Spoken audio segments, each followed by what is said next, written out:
Hey YouTubers, the Congressional Record Senate, the Pledge of Allegiance to the flag, June 22nd, 1954. Mr. Ferguson, Mr. President, the verbal manifestation of an American's loyalty and patriotism is the Pledge of Allegiance to our flag. Recognize that the pledge did not specifically acknowledge that we are a people who do believe in and want our government to operate under divine guidance. I introduce in the Senate a resolution to add the words which forever I hope will be on the lips of Americans. Representatives Oakman and Robout of Michigan and others introduce similar measures to in the House. These words, under God, are at this moment officially a part of the Pledge of Allegiance. It gives me a general and real thrill to know that this very day these words of spiritual recognition are being altered throughout the length and breadth of this great and free nation of ours. In its new form, the Pledge of Allegiance to the flag now reads, I pledge allegiance to the flag of the United States of America and to the republic for which it stands, one nation, under God, indivisible, with liberty and justice for all. For several weeks, the American Legion has been conducting a broad and successful drive throughout the entire United States to encourage all of our people to fly the stars and stripes on all patriotic occasions, particularly Flag Day, June 14th, and on Independence Day, July 4th. As a part of this worthy effort, I had the honor and distinction of leading a group of my distinguished colleagues from the Senate and House of Representatives in first stating the Pledge of Allegiance with the words under God in ceremonies especially arranged by the National Headquarters of American Legion through Mr. Edward McGinnis, the former Sergeant at Arms of the Senate. This colorful ceremony on the morning of June 14th was carried on the Columbia Broadcast System television network throughout the entire nation. I include for the record the script of this program. There being no objection,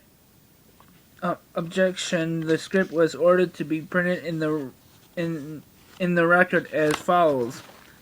The flag ceremony of the CBS television morning show, June 14th, 1954. Mr. Cronkite, way back when, remember when American flags fluttered from every home on special holidays? It was a wonderful sight, and we hope the tradition will be gone again. And today, Flag Day 1954, the American Legion, along with millions of other Americans, hoping to revive that old custom with new glory for old glory.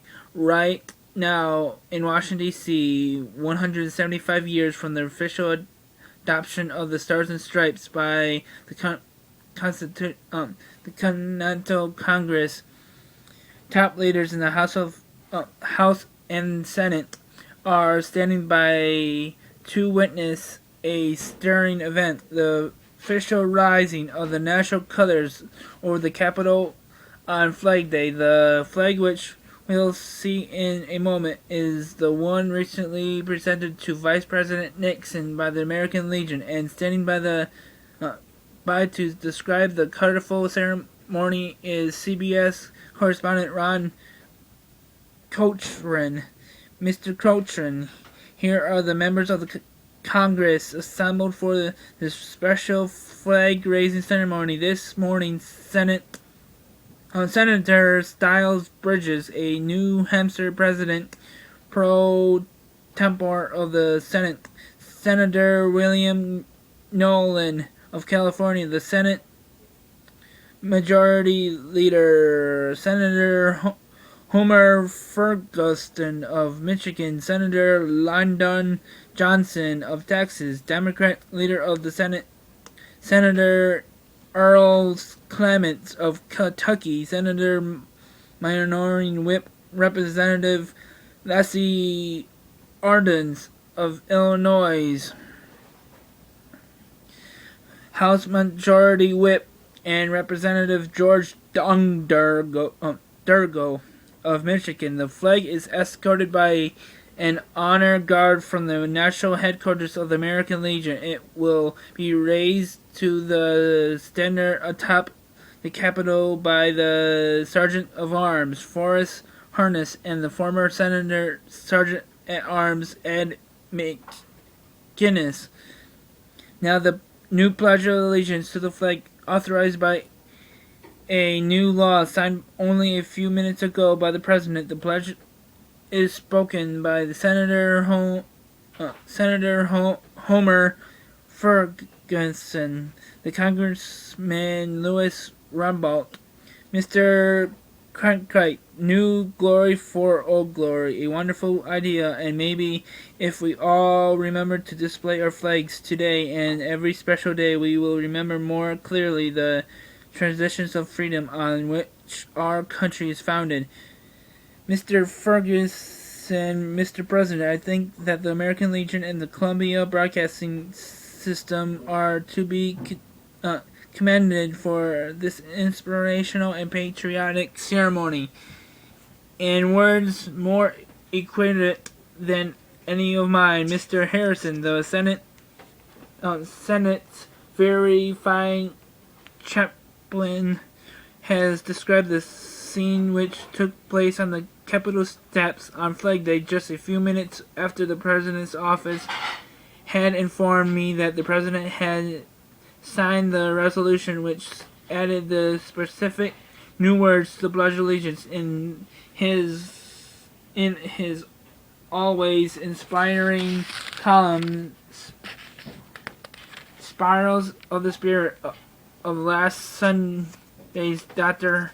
Harrison devotes his text to the words "under God," and I announce consent that this column to be placed in the record in its entirety. There being no objective, the column was ordered to be printed in the record as follows. And I can't read the record because it's too long. So this been Thunderhead Pictures. Thunderhead Pictures. You've been caught in the storm. Sorry about not having it any longer. It would have took forever to finish reading it. So, see you later, people.